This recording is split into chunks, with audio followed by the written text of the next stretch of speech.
তিনি আমাদেরকে যথাসময়ে এই মুহূর্তে যাবতীয় দিয়ে এসে উপস্থিত হওয়ার তৌফিক দান করেছেন, আলহামদুলিল্লাহ। এবং তারপর তারিকার হাবিব সাইয়্যিদুল মুরসালিন খাতামুন নবিয়্যিন মানবতার দূত হযরত মুহাম্মদ মুস্তাফা সাল্লাল্লাহু আলাইহি ওয়াসাল্লাম, তারপর শত করে দুরূদ ও সালাম অবতীর্ণ হোক সাল্লাল্লাহু আলাইহি ওয়াসাল্লাম। সম্মানিত উপস্থিত মুসল্লিগণ, ইসলামী শরীয়তে আল্লাহ সুবহানাহু ওয়া তাআলা যাদের সঙ্গে লড়াই করার অনুমতি দিয়েছেন, ইসলামী শরীয়ত যাদের বিরুদ্ধে লড়াই করা অনুমোদন করেছেন, সেই সমস্ত শ্রেণী নিয়ে আমরা আজকে আলোচনা করব ইনশাআল্লাহ। ওমা তাওফীকি ইল্লা বিল্লাহ। যাদের বিরুদ্ধে আল্লাহ সুবহানাহু ওয়া তাআলা লড়াই করা আমাদের জন্য বৈধ করে দিয়েছেন, নির্দেশ দিয়েছেন, তার প্রথম শ্রেণী হল যারা মুসলমানের সঙ্গে লড়াই করতে আসে। যারা মুসলমানের সঙ্গে যে সমস্ত বিধর্মীরা লড়াই করতে আসবে, তাদের সাথে আল্লাহ সুবহানাহু ওয়া তাআলা লড়াই করার জন্য আমাদেরকে নির্দেশ দিয়েছেন।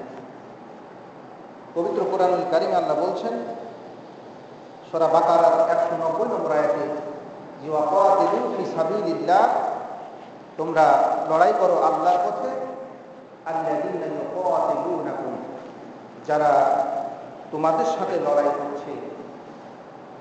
যারা তোমাদের সাথে লড়াই করছে তাদের সাথে তোমরা লড়াই করো, তোমরা সীমালঙ্ঘন করো না। তারা যদি লড়াই না করে, তারা যদি লড়াই করা থেকে বিরত থাকে, তারা শান্তি চুক্তি করে, তাহলে তোমরা সীমালঙ্ঘন করতে যেও না।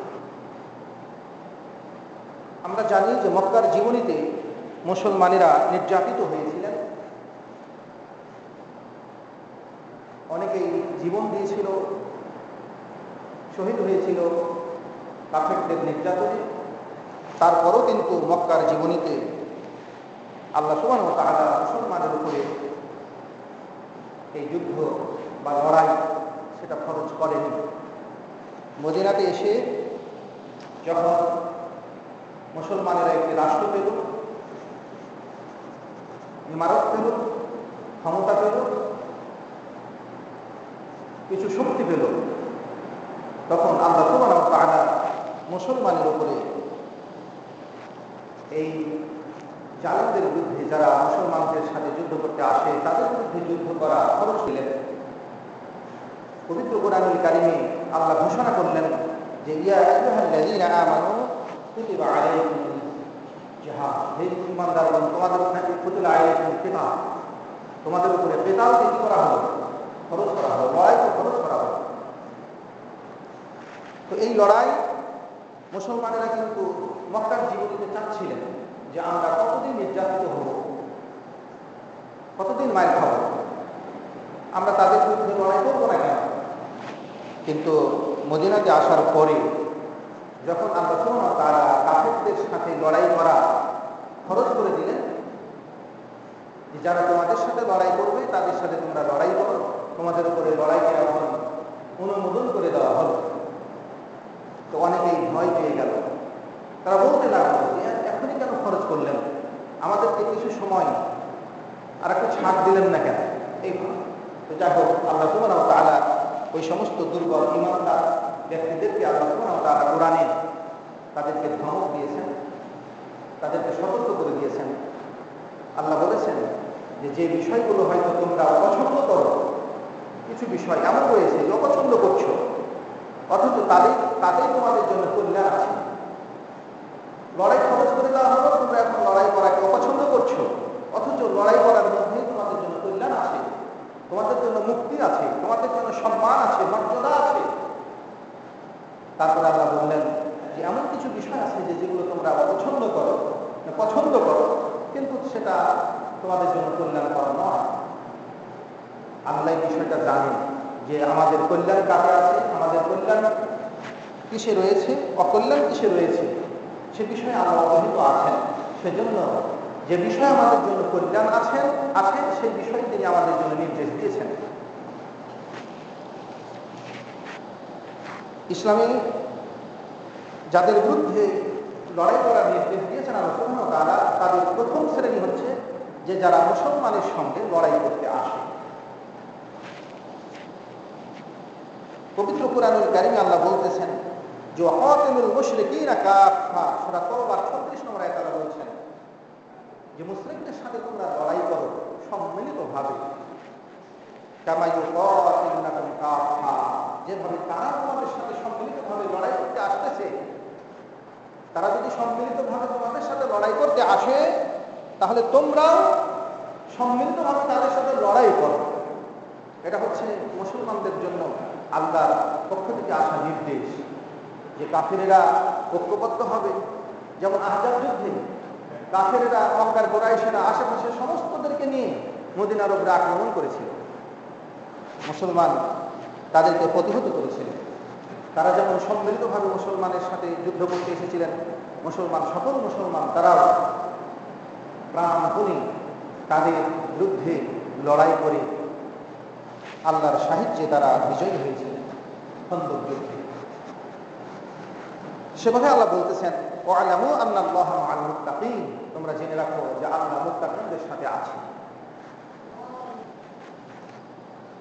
এজন্য মুসলমান যদি সাহস করে, মুসলমান যদি ঐক্যবদ্ধ হয়, মুসলমান যদি তাদের ঈমানকে শক্তিশালী করে, আল্লাহর উপরে ভরসা, আল্লাহর উপরে তাওয়াক্কুলকে শক্তিশালী করে এবং তাদের সাধ্যমতো যদি তারা প্রস্তুতি গ্রহণ করে, তাহলে নিঃসন্দেহে কোনো যুগেই কোনো বিধর্মী মুসলমানদের সঙ্গে মোকাবেলা করে লড়াই করে জয়যুক্ত হতে পারবে না।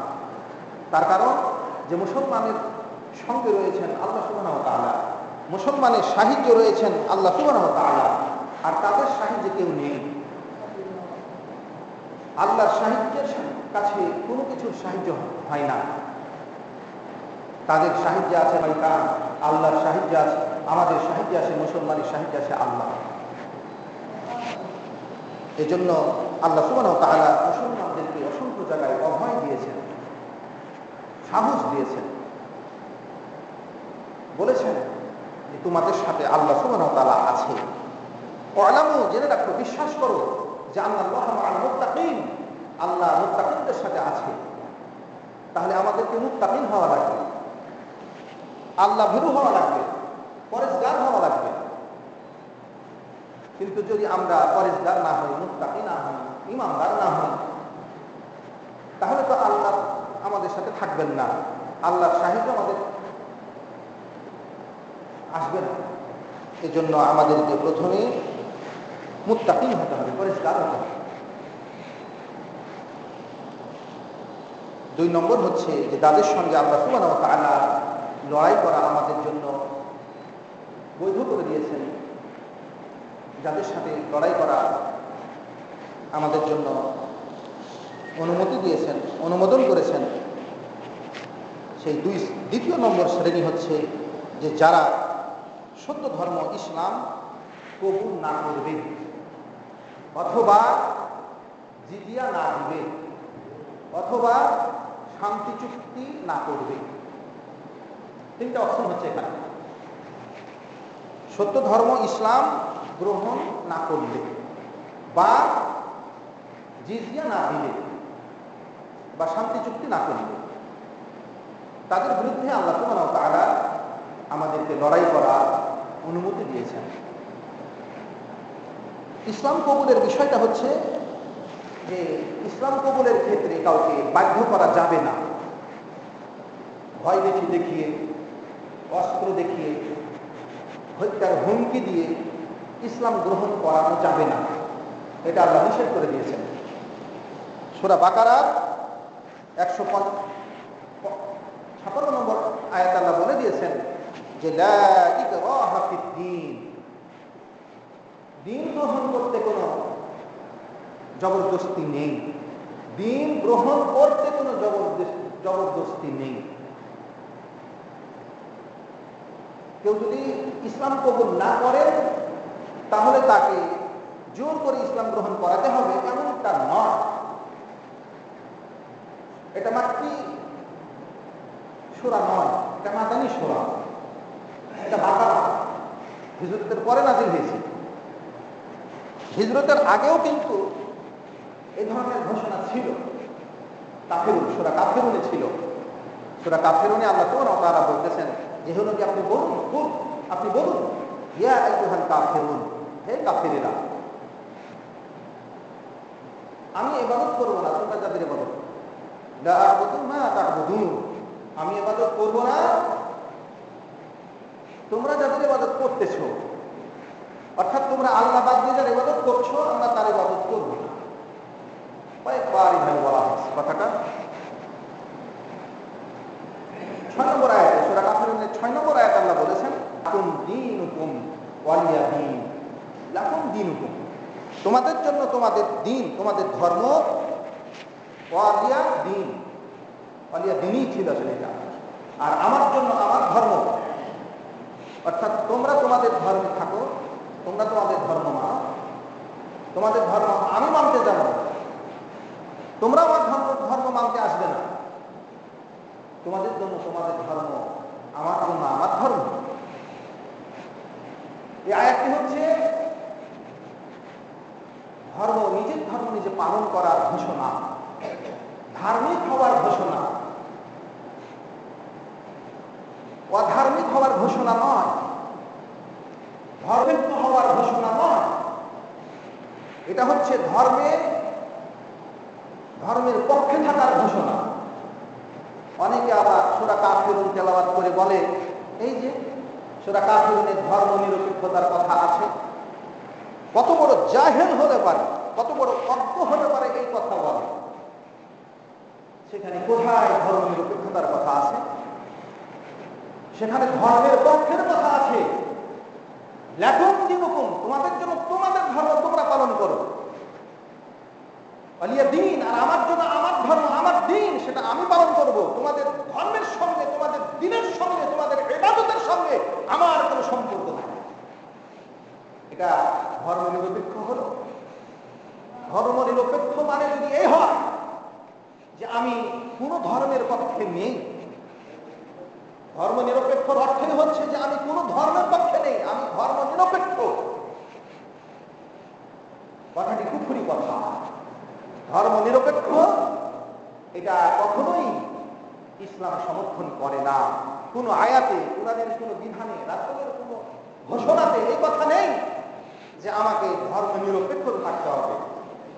আমি মুসলিম, আমাকে থাকতে হবে ইসলামের পক্ষে। বেদিন, বিধর্মী তারা থাকবে তাদের ধর্মের পক্ষে, সেটা ঠিক আছে, কিন্তু এর অর্থ এই নয় যে আমি মুসলিম, আমি সকল ধর্মের পক্ষে আছি। ধর্ম নিরপেক্ষের কথা তো এটাই তো তারা বোঝায় যে আমি কোন ধর্মের পক্ষে নেই, আমি সকল ধর্মের পক্ষে আছি। এই আকীদা যার আছে, এই বিশ্বাস যার আছে, সে নিঃসন্দেহে মুরতাদ। মুসলমান হলে মুরতাদ হয়ে গিয়েছে, বেদিন হয়ে গিয়েছে, কাফের হয়ে গিয়েছে। তওবা করে তাকে আবার ইসলাম গ্রহণ করতে হবে। আমি সকল ধর্মের পক্ষে আছি এই কথা কখনোই সমর্থনযোগ্য নয়। এটি কোরআন এবং সুন্নাহর সাথে সরাসরি সাংঘর্ষিক। আমি সকল ধর্মের পক্ষে আছি সেটা নয়। আমি মুসলিম, আমি ইসলামের পক্ষে আছি, তুমি বিধর্মী, তুমি তোমার ধর্মের পক্ষে থাকো। এখানে প্রত্যেককেই ধার্মিক হতে বলা হয়েছে। তার কারণ হলো যে ইসলাম শান্তির ধর্ম। ইসলাম জোর করে এই ধর্ম কাউরে করে চাপিয়ে দিতে চায় না। এই জন্য মাদানী সূরা বাকারাতে আল্লাহ সুবহানাহু ওয়া তাআলা বলছেন লা ইকরাহা ফিদ-দীন, দ্বীন গ্রহণের ক্ষেত্রে কোনো জবরদস্তি নেই। কিছু জাহেল আছে, তারা মনে করে যে দিন পালনের ক্ষেত্রে মুসলমান হয়ে গিয়েছে, দিন পালন করলে করবে, না করলে না করবে, জবরদস্তি নেই। দেখেন কেমন বুঝেছে। এটা সঠিক বুঝ নয়, এটা সঠিক বুঝ নয়। সঠিক হচ্ছে যে কেউ যদি বিধর্মী থাকে, হিন্দু, বৌদ্ধ, খ্রিস্টান, নাসারা ইত্যাদি বিধর্মী, তাকে আপনি জোর করে ইসলাম গ্রহণ করতে পারবেন না। তুমি ইসলাম গ্রহণ করো, না হলে তোমাকে হত্যা করা হবে, তোমাকে মেরে ফেলা হবে, তোমাকে ইত্যাদি শাস্তি। ইসলাম গ্রহণে কোনো জবরদস্তি নেই। কেন নেই? আল্লাহ এবার বলে দিচ্ছেন যে কদ তাবায়্যানা রুশদু মিনাল গায়, তার কারণ স্পষ্ট হয়ে গিয়েছে সঠিক কোনটি আর ভ্রষ্টতা কোনটি, বেঠিক কোনটি, এটা স্পষ্ট হয়ে গিয়েছে। কোরআনের মাধ্যমে আল্লাহ সুবহানাহু ওয়া তাআলা স্পষ্ট করে দিয়েছেন হক কোনটি আর নাহক কোনটি, হেদায়েত কোনটি আর জলালা কোনটি, গুমরাহি কোনটি, এটা আল্লাহ স্পষ্ট করে দিয়েছেন। কোনটি ধর্ম সত্য কোনটি অসত্য আল্লাহ ঘোষণা দিয়ে দিয়েছেন। ইন্নাদ দীনা ইনদাল্লাহিল ইসলাম, মাত্র দিন হচ্ছে, মনোনীত দিন হচ্ছে আল্লাহর কাছে ইসলাম। ইসলাম ব্যতীত অন্য কোন দিন যদি কেউ গ্রহণ করে সেটা কবুল করা হবে না, স্পষ্ট ঘোষণা দিয়ে দেওয়া হয়েছে। এই জন্য বলা হচ্ছে যে কদ তাবায়্যানা রুশদু মিনাল গায়, কোনটা ভ্রষ্টতা কোনটা গুমরাহি আর কোনটা সঠিকতা, কোনটা সঠিক, সেটা আল্লাহ সুবহানাহু ওয়া তাআলার পক্ষ থেকে স্পষ্ট হয়ে গিয়েছে। এতে মানুষ এখন বিবেক খাটাবে, সে এখন হক গ্রহণ করবে না বাতিল গ্রহণ করবে, সত্য গ্রহণ করবে না অসত্য গ্রহণ করবে, সে হেদায়েত গ্রহণ করবে না গুমরাহি গ্রহণ করবে। সেই ইখতিয়ার তাকে দেওয়া হয়েছে, সেই স্বাধীনতা তাকে দেওয়া হয়েছে। এজন্য আল্লাহ এবার বলছেন ফামান ইয়াকফুর বিত-তাগুত, যারা তাগুত অস্বীকার করবে, আল্লাহ বাদ দিয়ে যাদের ইবাদত হয়, যারা তাদেরকে অস্বীকার করবে, তাদেরকে অমান্য করবে, ইবাদত করবে না, তাগুতের ইবাদত করবে না, আল্লাহ বাদ দিয়ে যাদের ইবাদত হয়, যাদের আনুগত্য হয়, এদেরকে তাগুত বলা হয়। আল্লাহ বাদ দিয়ে যার ইবাদত হচ্ছে আর সেই ইবাদতে রাজি খুশি আছে তাকে তাগুত বলা হয়।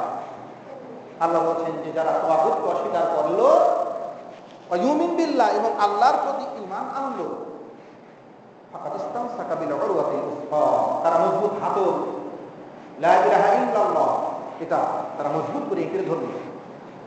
লা ইলাহা ইল্লাল্লাহর মধ্যে সে ঘোষণা আছে যে আমি আল্লাহ ছাড়া কোনো ইলাহ মানি না, আমি আল্লাহ ছাড়া কোনো মাবুদ মানি না, আল্লাহ ছাড়া আমি কোনো বিচারক মানি না, আল্লাহ ছাড়া কোনো বিধানদাতা মানি না, আল্লাহ ছাড়া আমি কাউকে উপাস্য মানি না, ইবাদতের যোগ্য মানি না, আল্লাহ ছাড়া আমি কারোর সেজদা করি না, কারোর কাছে মাথা নত করি না। এই ঘোষণা সে মজবুত করে এঁকড়ে ধরল। তাগুত অস্বীকার না করলে পারে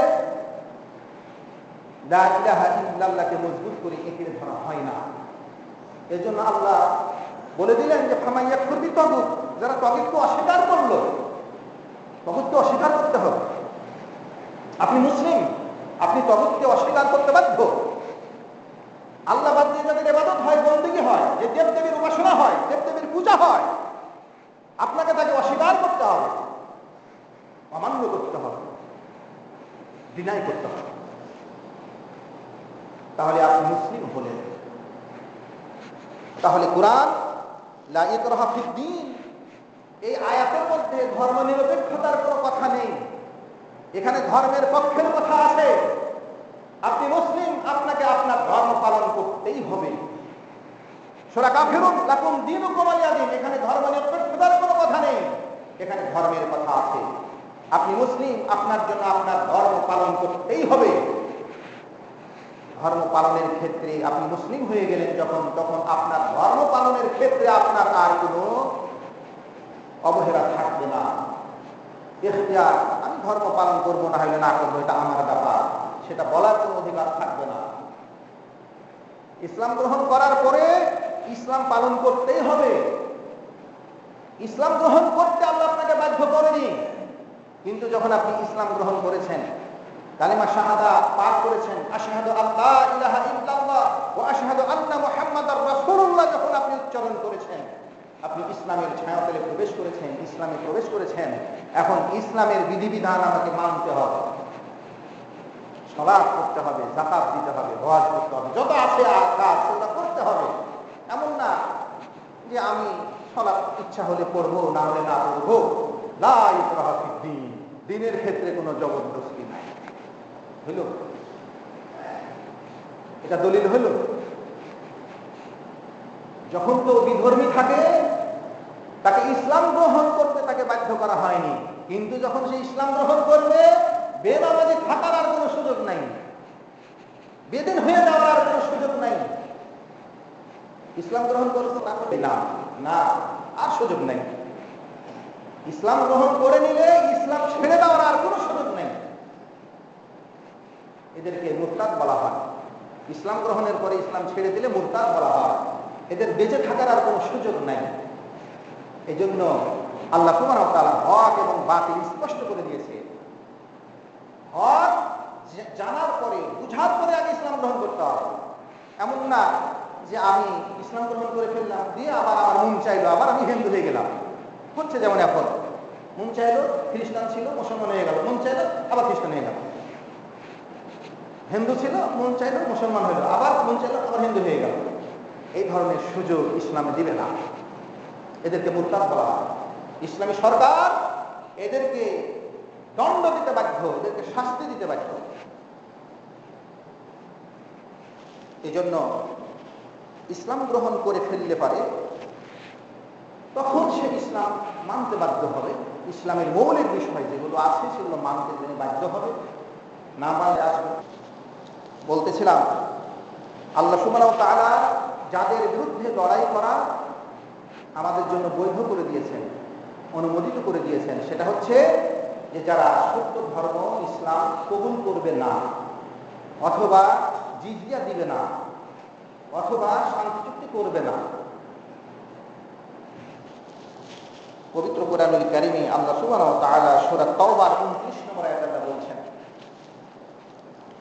قاتلوا الذين لا يؤمنون بالله ولا باليوم الآخر قاتلوا তোমরা লড়াই করো الذين ওই সমস্ত লোকদের বিরুদ্ধে লা ইউমিনুনা বিল্লাহ যারা আল্লাহকে বিশ্বাস করে না, ওয়ালা বিল ইয়াউমিল আখির আর আখিরাতকে বিশ্বাস করে না।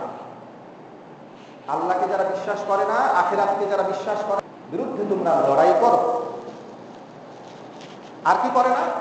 ওয়ালা ইউহাররিমুনা মা হারামাল্লাহু ওয়া রাসূলুহু আল্লাহ যা হারাম করেছেন, তার রাসূল যা হারাম করেছেন সেটাকে যারা হারাম মনে করে না। আল্লাহ যা হারাম করেছেন, রাসূল যা হারাম করেছেন সেটাকে হারাম মনে করে না, তাদের বিরুদ্ধে লড়াই করে। তাহলে আল্লাহ কি হারাম করেছেন?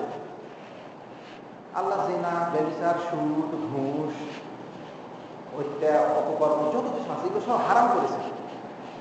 এগুলোকে হারাম করতে হবে। সুদ হারাম করেছেন, এটাকে হারাম করতে হবে। ঘুষ হারাম করেছেন, হারাম করতে হবে। যে করেছেন এটাকে হারাম মনে করতে হবে। এইভাবে আল্লাহ বলে দিচ্ছেন যে যে মানুষগুলো আল্লাহ যা হারাম করেছেন, রাসূল যা হারাম করেছেন, যারা এটাকে হারাম মনে করে না, হারাম করে নেয় না, তাদের বিরুদ্ধে তুমি লড়াই করো।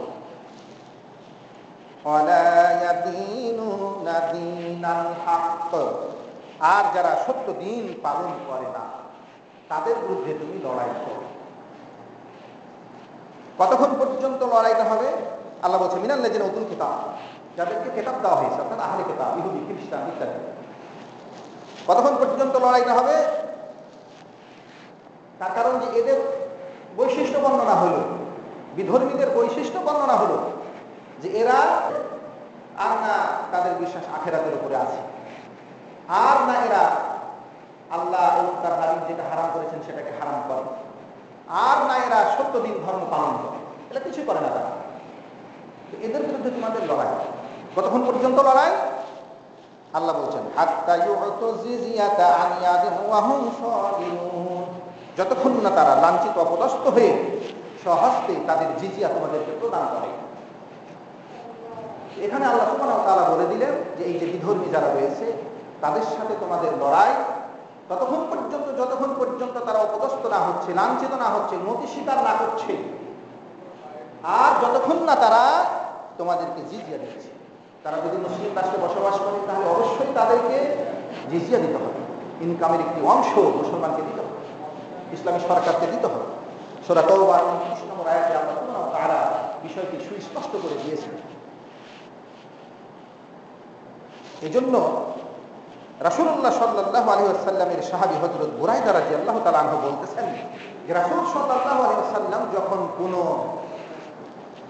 সৈন্যবাহিনীর প্রেরণ করতেন এবং সৈন্য বাহিনীর উপরে একজন কমান্ডার ঘোষণা করতেন, একজন নেতা আমির নিযুক্ত করতেন, তখন তিনি সেই আমিরকে খাস করে নির্দেশ দিতেন আল্লাহকে ভয় করার জন্য, আর মুসলমানদের সঙ্গে যারা মুসলমান তার সঙ্গে আছে তাদের সাথে ব্যবহার করার জন্য, উত্তম আচরণের জন্য।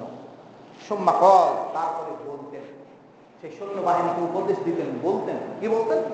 বিশাল হাদিস, মুসলিমে আছে, বুখারীতে আছে, বিভিন্ন হাদিসে আছে। বলতেন, উগজু বিসমিল্লাহ ফি সাবিলিল্লাহ, তুমি আল্লাহর পথে বিসমিল্লাহ বলে লড়াই শুরু করো। বিসমিল্লাহ, বিসমিল্লাহ বলে লড়াই শুরু করতে হবে। কাফেরদের বিরুদ্ধে যখন লড়াই শুরু করবে তখন বিসমিল্লাহ, আল্লাহর নামে শুরু করতে হবে। অন্য কোন দেবদেবীর নামে, প্রতিমার নামে, পীর আউলিয়ার নামে, সাহাবীর নামে যুদ্ধ শুরু করলে হবে না। যেমন শিয়ারা যুদ্ধ শুরু করে যে আলীর নামে আমরা যুদ্ধ শুরু করছি, নাউযুবিল্লাহ। শিয়ারাকে অনেকে মুসলমান মনে করে, কিন্তু আমল এগুলো ইসলামের সঙ্গে সরাসরি সাংঘর্ষিক। এরা তাদের যে আমল রয়েছে, তাদের যে আকীদা রয়েছে, তাতে তারা মুসলমান নয়, তারা এক শ্রেণীর কাফির। যেমন কবর পূজারী, মাজার পূজারীরা রয়েছে, তারা ইসলাম দাবি করছে, মুসলমান দাবি করছে, অথচ তারা মুশরিক, কাফির। আল্লাহ নবী বলছেন যে তোমরা যুদ্ধ করো আল্লাহর নামে, বিসমিল্লাহ। অথচ যারা বিধর্মী, যারা আল্লাহ বাদ দিয়ে অন্যের ইবাদত করে, তারা তাদের নামে যুদ্ধ শুরু করে। শিয়ারা যুদ্ধ শুরু করে আলীর নাম, আলীর নামে আমরা যুদ্ধ শুরু করছি, নাউযুবিল্লাহ। তারা আল্লাহর আলীর কথাকেও নিচ্ছে, শরীক করছে আল্লাহর সঙ্গে। তারপরে সেই কমান্ডারকে তিনি বলতেন, কাতিলু মান কাফারা বিল্লাহ, যারা আল্লাহকে কুফরি করে, অস্বীকার করে, তাদের বিরুদ্ধে তুমি লড়াই করবে। ওয়ালা তাকুল্লু, তুমি গনিমতের মালে খেয়ানত করবে না, তুমি বিশ্বাসঘাতকতা করবে না। তাদের কোনো সৈন্য যদি মারা যায়, কোনো মানুষ মারা যায়, তাকে অঙ্গহানি করবে না, লাশগুলাকে টুকরো টুকরো করবে না, কান কাটবে না, চোখ তুলবে না, ইত্যাদি করবে না। লড়াই করার সময় যা হয়েছে হয়েছে, মরে যাওয়ার পরে ওই লাশের প্রতি আর তোমরা তাদের অঙ্গহানি করবে না, অঙ্গগুলোকে কেটে ফেলবে না। ওয়ালা তাকতুল ওয়ালিদা, আর বাচ্চা কাচ্চা যারা আছে, মহিলা আছে, বৃদ্ধ আছে, এদেরকে হত্যা করা নিষেধ করা হয়েছে। এবার আল্লাহ নবী বলতেছেন যে সেই সৈন্যবাহিনীর কমান্ডারকে তিনি নির্দেশ দিতেন, কি নির্দেশ দিতেন? যে ইজা লাকিতা আদুব্বাকা মিনাল মুশরিকিন, তুমি যখন মুশরিক শত্রুদের সাথে যখন মোলাকাত করবে, সাক্ষাৎ করবে, তখন ফাদউহুম ইলা সালাসি খিসাল, তখন তুমি তাদেরকে তিনটি বৈশিষ্ট্যের যে কোনো একটি বৈশিষ্ট্য গ্রহণের জন্য নির্দেশ দিবে। সেটা হলো কি? ফাআয়াতুহুন্না মা আজাবু, এই তিনটির যে কোনো একটি যদি গ্রহণ করে তো ফাকবাল মিনহুম, তুমি সেটাই গ্রহণ করবে, মেনে নিবে। ওয়া কুফা আনহুম, এবং তাদের সাথে লড়াই করা থেকে বিরত থাকবে।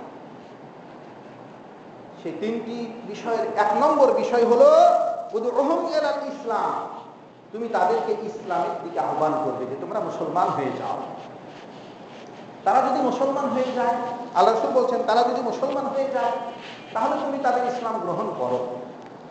ওয়া কুফা আনহুম, এবং তাদের থেকে লড়াই বন্ধ করো, তাদেরকে আর তাদের সাথে লড়াই করতে হবে না। এটা হলো এক নম্বর পয়েন্ট। তারপরে তাদেরকে বলো যে হিজরত করো, মুখ করো, বিভিন্ন বিষয় আছে, বিশাল হাদিস, হাদিসটা পুরোটা বলছি না, সংক্ষিপ্ত ভাবে। তারপরে রাসূল বললেন যে যদি সেটা তারা অস্বীকার করে, ফাইনহুম আবাউ, অস্বীকার করে, না ইসলাম গ্রহণ করব না, আমরা মুশরিকই থাকবো, আমরা বেদিনী থাকবো, আমরা ইহুদি থাকবো, খ্রিস্টানই থাকবো, তাহলে আল্লাহ নবী বললেন সেই কমান্ডারকে তিনি বলতেন যে ফাসআলহুম জিজিয়া, তুমি তখন তাদের কাছে জিজিয়া চাও, কর চাও। মুসলমানের সঙ্গে কোনো সংঘাত নেই, শান্তিপূর্ণ অবস্থানে থাকতে হবে, মুসলমানের সাথে কোনো বিদ্রোহ করা যাবে না, উস্কানি দেওয়া যাবে না, ইত্যাদি ইত্যাদি, এগুলো করা যাবে না, এবং তোমাদের ইনকামের কিছু অংশ মুসলমানদেরকে দিতে হবে।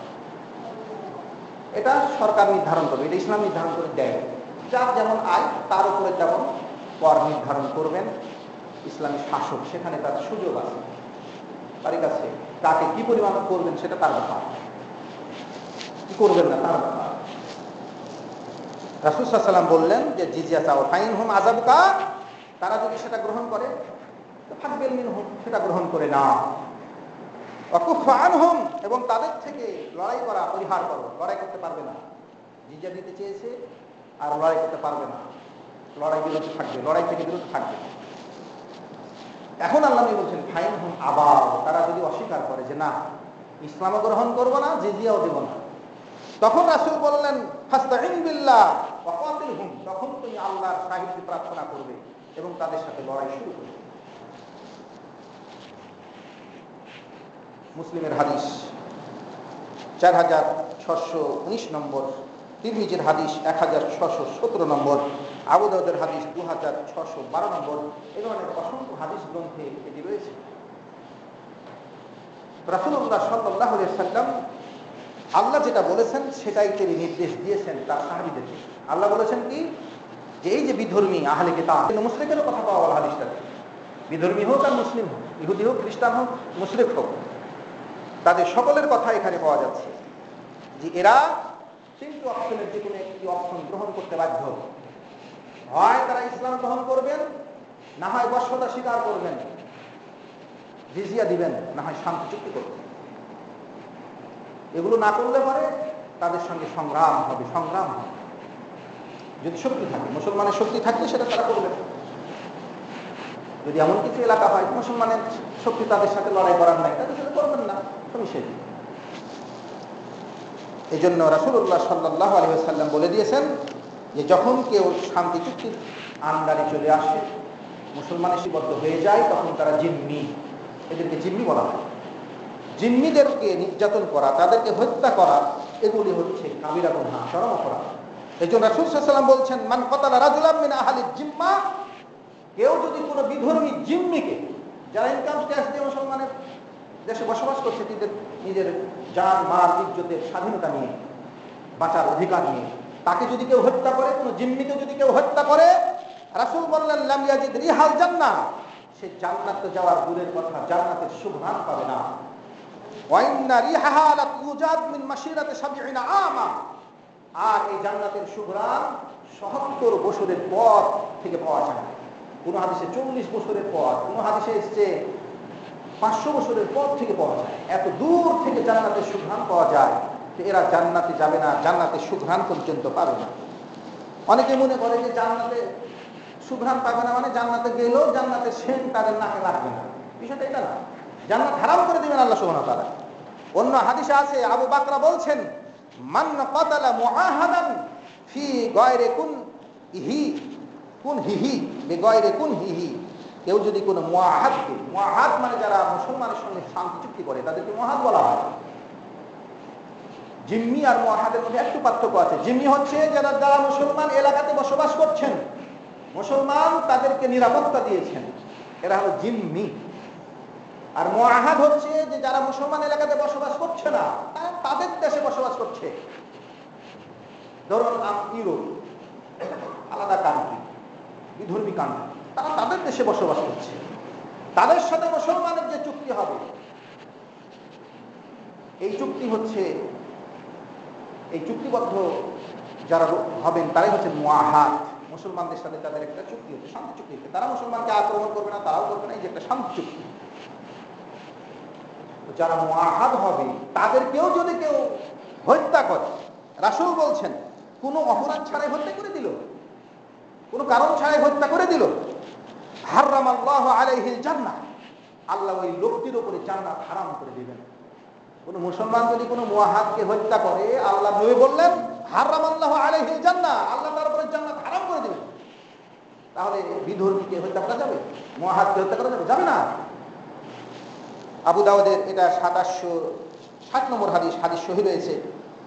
আরেকটি হাদিসে রাসূলুল্লাহ সাল্লাল্লাহু আলাইহি ওয়াসাল্লাম বলেছেন যে ব্যক্তি কোনো মুআহাদকে হত্যা করবে জান্নাতের সুঘ্রাণ পাবে না। বুখারীর 3166 নম্বর হাদিসে বলা হয়েছে জান্নাতের সুঘ্রাণ পাবে না, অথচ জান্নাতের সুঘ্রাণ 40 বছরের পর থেকে পাওয়া যায়। এখানে 40 বছর আসছে, 40 বছর, 70 বছর, 500 বছর, এক এক হাদিসে এক এক রকম বলা হয়েছে। সর্বোচ্চই ধর্তব্য আর কি। কেউ বলতে পারছে এরকম পার্থক্য কেন? পার্থক্যটা হচ্ছে যে সর্বোচ্চটা ধর্তব্য হয়, এক একজনের জন্য এক একটা বলা হয়েছে। এই জন্য রাসূলুল্লাহ সাল্লাল্লাহু আলাইহি ওয়াসাল্লাম ইসলাম গ্রহণ করতে কাউকে বাধ্য করেননি। সাহাবীদের তো নির্দেশ দেননি যে তোমরা বাধ্য করে তাদেরকে মুসলমান করা। বিধর্মীরা বলে যে মানুষ ইসলাম গ্রহণ করেছে, মুসলমানেরা মানুষকে তরবারি দেখিয়ে তাদেরকে মুসলমান বানাইছে। সম্পূর্ণ মিথ্যা কথা। কোন বিধর্মী এই ইতিহাস দেখাতে পারবে না যে তাদেরকে অস্ত্র দেখিয়ে তাদেরকে ইসলাম গ্রহণ করা হয়েছে। বলা হয়েছে তোমরা ইসলাম গ্রহণ করো না, তাকে হত্যা করে দেওয়া হবে, এরকম না। তবে হ্যাঁ, যদি কেউ মুসলমানদের সাথে বিশ্বাসঘাতকতা করে, গাদ্দারি করে, রাষ্ট্রদ্রোহী অপরাধ করে, তখন সেটার শাস্তি পেয়েছে, সেটা ভিন্ন। সেটা ইসলাম গ্রহণ করেনি সেজন্য শাস্তি পেয়েছে এটা না। বানু কুরাইজাকে সমূলে ধ্বংস করে দেওয়া হয়েছিল। কয়েকশো বানি কুরাইজা ইহুদি গোত্র যারা মদিনাতে ছিল, তাদেরকে পুরোটা জাতিকে ধ্বংস করে দেওয়া হয়েছিল। তাদের বাচ্চাদের বাদ দিয়ে, তাদের মহিলাদের বাদ দিয়ে যারা যোদ্ধা ছিল তাদের সকলকে ধ্বংস করা, মানে হত্যা করা হয়েছিল। কয়েকশো মতো ইহুদিরা ছিল। কেন? তারা রাষ্ট্রদ্রোহিতার অপরাধ করেছে। তারা খন্দকে, তারা বিধর্মীদেরকে সাহায্য সহযোগিতা করেছে, রাষ্ট্রের বিরুদ্ধে তারা গিয়েছে। অথচ রাসূলের সঙ্গে চুক্তি ছিল, রাসূলের সঙ্গে চুক্তি ছিল যে তারা বিধর্মীদেরকে, অর্থাৎ যারা মুসলমানদের সঙ্গে লড়াই করতে আসবে তাদেরকে সাহায্য সহযোগিতা করবে না। এই চুক্তিবদ্ধ ছিল তারা। তারা তাদের চুক্তি লঙ্ঘন করেছিল, এই জন্য রাষ্ট্রদ্রোহী অপরাধ করেছিল তারা। এই জন্য তাদেরকে রাসূল সাল্লাল্লাহু আলাইহি ওয়াসাল্লাম হত্যা করেছেন, সেটা ভিন্ন জিনিস। তারা ইসলাম গ্রহণ করেনি সেজন্য করেছেন, এমনটা নয়। এই জন্য আল্লাহ সুবহানাহু ওয়া তাআলা যাদের বিরুদ্ধে লড়াই করার অনুমোদন দিয়েছেন তাদের দ্বিতীয় শ্রেণী হচ্ছে যে কেউ যদি সত্য ধর্ম ইসলাম কবুল না করে, অথবা জিজিয়া না দেয়, অথবা শান্তি চুক্তি না করে, তবে ইসলাম 3 নম্বর শ্রেণী যাদের সঙ্গে লড়াই করার অনুমোদন দিয়েছে, আল্লাহ যাদের সঙ্গে লড়াই করার নির্দেশ দিয়েছেন। তৃতীয় শ্রেণী হচ্ছে যারা মুসলমানদেরকে জুলুম করবে, মুসলমানদেরকে যারা জুলুম করবে তাদের সঙ্গে যুদ্ধ করা, তাদের সঙ্গে জিহাদ করা, লড়াই করা আল্লাহ সুবহানাহু ওয়া তাআলা আমাদেরকে নির্দেশ দিয়েছেন। এই জন্য মাজলুম মুসলমানের সাহায্য করার জন্য, নির্যাতন বন্ধ করার জন্য লড়াই করতে হবে। এটা আল্লাহ সুবহানাহু ওয়া তাআলা আমাদেরকে নির্দেশ দিয়েছেন। সেই নির্দেশ দিয়েছেন সূরা হজের 39 নম্বর আয়াতে। আল্লাহ এখানে বলছেন উযিনা লিল্লাযিনা ইউকাতালুন, যাদের সাথে লড়াই করা হচ্ছে তাদেরকে আমি অনুমতি দিলাম তাদের সঙ্গে লড়াই করার জন্য। তার কারণ যে বিআন্নাহুম যুলিমু, এই জন্য যে তাদেরকে নির্যাতন করা হচ্ছে। তাহলে যারা নির্যাতিত তাদেরকে আল্লাহ সুবহানাহু ওয়া তাআলা নির্দেশ দিয়েছেন যে তোমরা যারা মাজলুম রয়েছে তোমরা তোমাদের সেই প্রতিশোধ গ্রহণ করতে পারো, যদি তোমরা সেটা করতে সক্ষম হও। তার কারণ যে মাজলুম যদি কেউ হয় আর জালেমের প্রতিশোধ নিতে যদি সক্ষম হয়, তাহলে সে জালেমের কাছ থেকে প্রতিশোধ নিতে পারে। কিন্তু যদি বিষয়টা এমন হয় যে সে এমন মাজলুমের মাজলুম যে সে জালেমের কাছ থেকে প্রতিশোধ নিতে পারবে না, সে ক্ষমতা তার নাই, জালেম অনেক রয়েছে, মাজলুম একাই রয়েছে বা অল্প সংখ্যক রয়েছে, প্রতিশোধ নেওয়ার মতো ক্ষমতা তার নাই, তাহলে সে নিজে স্বয়ং সে নিজে নিতে পারবে না, সে নিজে নিতে পারবে না। ধরুন একটা এলাকার গোষ্ঠীকে নির্যাতন করা হচ্ছে, ধরুন মায়ানমারকেই ধরেন, মায়ানমারে কিছু এলাকা, রাখাইনে কিছু এলাকা, মুসলমান এলাকা নির্যাতন করছে। কারা করছে? সরকার করছে, বিশাল শক্তিধর রাষ্ট্র তাদের সাথে করছে, বিশাল রাষ্ট্র, মানে তারা অনেক শক্তিশালী, তাদের চেয়ে অনেক শক্তিশালী, তারা করছে। তখন তাদের সাথে তারা লড়াই করতে পারবে না, সে সক্ষমতা তাদের নেই। সেক্ষেত্রে তাদের কি করতে হবে? তাদের জন্য দুটো অপশন। একটা হচ্ছে যে নির্যাতিত মানুষ যারা রয়েছেন তারা আল্লাহর কাছে ফরিয়াদ করবেন, দোয়া করবেন। আশেপাশের যারা মানুষ মুসলমান রয়েছেন তারা তাদের সাহায্যে এগিয়ে আসবেন, তারা প্রার্থনা করবেন, অন্যের কাছে যা প্রার্থনা করবেন। নিজেরাই সেটা যদি করতে সক্ষম না হন তো করবেন না। সেটাই হচ্ছে ইসলামী শিক্ষা। আপনি এক দেশে বসবাস করছেন, অল্প সংখ্যক কিছু মুসলমান আছেন, বিশাল জনসংখ্যা, তারা আপনার বিরুদ্ধে জুলুম করছে। আপনি যদি তাদের প্রতিশোধ নিতে যান তা আপনাকে তো সমূলে তারা ধ্বংস করে দেবে। সেই ক্ষেত্রে ধৈর্য ধারণ করতে হবে, সবুর করতে হবে। এবং উস্কানি থেকে বেঁচে থাকতে হবে। উস্কানিমূলক কোনো আচরণ করা যাবে না। আপনার সংখ্যা হলো 1 লক্ষ, তাদের সংখ্যা হলো কয়েক কোটি। আপনি 1 লক্ষ মানুষ যদি ওই কয়েক কোটি মানুষের বিরুদ্ধে বিদ্রোহ করতে যান, আপনাকে সময় ধ্বংস করে দেবে। তাহলে আপনি কেন যাবেন তাদের বিরুদ্ধে? কেন যাবেন? আপনাকে কে যেতে বলবে? এই জন্য কোনো এলাকার মানুষ যদি নির্যাতিত হয় এবং জালেমরা যদি শক্তিশালী হয়, তাহলে তাদের জন্য করণীয় আছে কয়েকটা। একটা হচ্ছে যে তাদেরকে ধৈর্য ধারণ করতে হবে, আল্লাহর কাছে ফরিয়াদ করতে হবে, আর পার্শ্ববর্তী যারা মুসলমান থাকবে তাদের কাছে সাহায্য সহযোগিতার আবেদন করতে হবে। এই জন্য পবিত্র কোরআনুল কারীম আল্লাহ বলতেছেন এবার, ওমা লাকুম লা তুকাতিলুনা ফি সাবিলিল্লাহ, তোমাদের কি হয়েছে যে তোমরা লড়াই করছো না আল্লাহর পথে?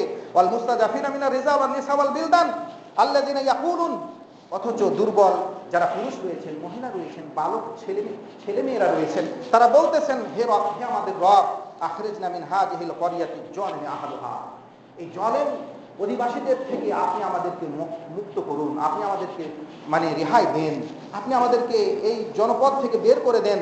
এই জনপদে আমাদেরকে নির্যাতিত হতে হচ্ছে, এই জনপদে যেন থাকতে না হয়। জনপদ থেকে আমাদেরকে একটি নিরাপদ স্থানে আমাদেরকে আমাদের ব্যবস্থা করে দেন। এইভাবে তারা ফরিয়াদ করতেছে। আর তোমরা তাদের সাহায্যের জন্য কেন লড়াই করছো না? এটা আল্লাহ কিন্তু অন্যান্য মুসলমান জাতিকে এবার বলতেছেন যে কোনো এলাকায় যদি কেউ মাজলুম হয়, তার দিনের জন্য মাজলুম হয়, তাহলে সেই তাদের সাহায্য সহযোগিতা করা সমস্ত মুসলিম উম্মার উপরে অপরিহার্য হয়ে যায়। পার্শ্ববর্তী তার পার্শ্ববর্তী ভাব। আল্লাহ সুবহানাহু ওয়া তাআলা বলতেছেন আরেক সূরাতে, ওই সূরা আনফালে আর কি, যে তারা যদি দিনের জন্য তোমাদের কাছে সাহায্য চায়, তারা দিন পালন করছেন, সেজন্য তারা নির্যাতিত হচ্ছেন, তাদেরকে মারছেন মুসলমান হওয়ার জন্য, এরকম যদি হয়, তোমাদের কাছে তারা সাহায্য চাচ্ছেন যে দেখেন আমরা অমুক এলাকার মানুষ, আমরা ইন্ডিয়ার মানুষ, আমাদেরকে আমাদের ধর্ম পালন জন্য নির্যাতন করছে, আমরা চীনের মানুষ আমাদেরকে নির্যাতন করছে। এখন সারা বিশ্বে তো মুসলমানদেরকে নির্যাতন চলছে। যে দেশি মুসলমান আছে নির্যাতন করছে। কারা করছে? বিধর্মীরা করছে। মুসলমান কখনো কারোর উপর নির্যাতন করতে যায় না, বিধর্মীরাই মুসলমানের উপর নির্যাতন করতে আসে। আল্লাহ সুবহানাহু ওয়া তাআলা বলছেন যে তারা যদি দিনের জন্য তোমাদের কাছে সাহায্য চায়, ফাআলাইকুমুন নাসর, তাহলে অবশ্যই তোমাদের উপরে অপরিহার্য হচ্ছে তাদের সাহায্য করা। এটা অপরিহার্য দায়িত্ব। আল্লাহ সুবহানাহু ওয়া তাআলা শেষ অংশে বলে দিয়েছেন যে যদি তোমরা এটা না করো, তাহলে ফিতনাতুন ফিল আরদ, তাকুন ফিতনাতুন ফিল আরদ, জমিনে ফিতনা সৃষ্টি হবে, বিপর্যয় সৃষ্টি হবে, ওয়া ফাসাদুন কাবীর, আর বড় ধরনের ফাসাদ সৃষ্টি হবে, বিপর্যয় সৃষ্টি হবে।